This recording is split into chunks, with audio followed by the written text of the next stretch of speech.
Welcome back to Fired Up Food. The grill is hot and cooking. We've already added some heat to the grill with some delicious bacon-wrapped jalapenos, and now we begin the meat of our meal with a campfire chicken. You know, dry rubs are a fantastic way to impart lots of different flavors on any kind of meat that you're cooking. There are a lot of commercial dry rubs available that are fantastic, but if you want to make your own, it's very, very simple. Here's a really quick and easy recipe for an all-purpose dry rub that's great on beef, chicken, pork, and so much more. I'll show you what I've got here. We've got some black pepper, paprika, we've got some salt, some granulated garlic, some granulated onion, and dehydrated brown sugar. This is a granulated brown sugar that's going to be able to go on all the meat really easily, and it's going to caramelize beautifully. And to make a dry rub, seriously, it is this simple. We just add our ingredients together, mix them up with a fork, and you're done. It is so quick and so easy, and there is really no wrong way to do it. Any spices, any flavors that you like, just go ahead and mix them up. A few little stirs just like that, and I'll tell you what, that is a beautiful dry rub that you can put on anything you want to throw on the grill.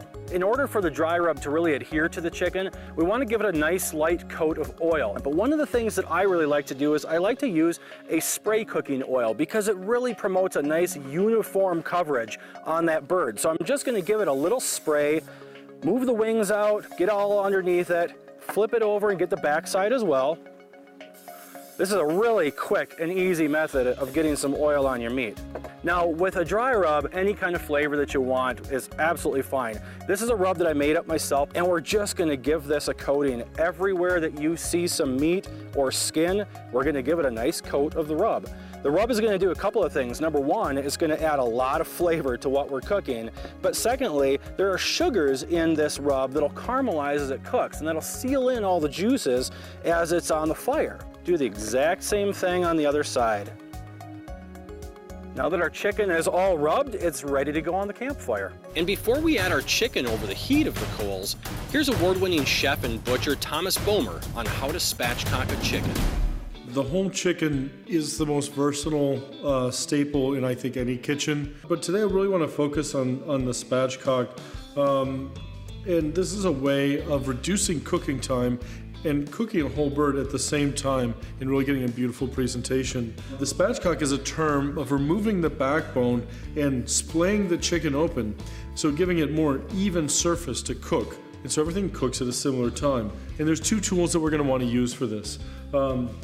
We have a boning knife and a kitchen shears. So when you're going to cut this, what we call the chicken back out, if you take the wing and just move the wing, you're going to see this shoulder blade move. And really all you want to do is make sure that you cut in between that shoulder blade and the spine itself. And you'll find that it'll just cut right through. And it takes a little pressure to get through that joint, but then you're through. So for me, I prefer a very sharp knife because then you can go through one, go through two, and it's really that quick. Now also with the shears, you're going to do the same thing, but you're just going to snip along that same line. And this is a great way to use for stocks, things like that, add flavor to soups. Now the next thing is we really need to splay this open as flat as we can get it. And right here where it connects together, all I want you to do is just press down, just until you feel that breastplate break.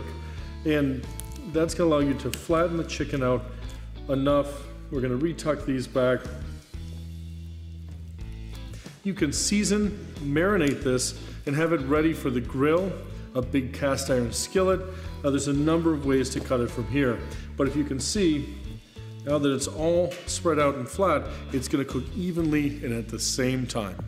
Coming up, the chicken is ready to come off the flames, and we add our corn to the grill for that out-of-this-world flavor. That's next on Fired Up Food. The versatile and capable 4-in-1 Woodsman from Zippo Outdoor. It's a mallet, stake puller, axe, and bow saw, all in one handy tool. Go to zippooutdoor.com.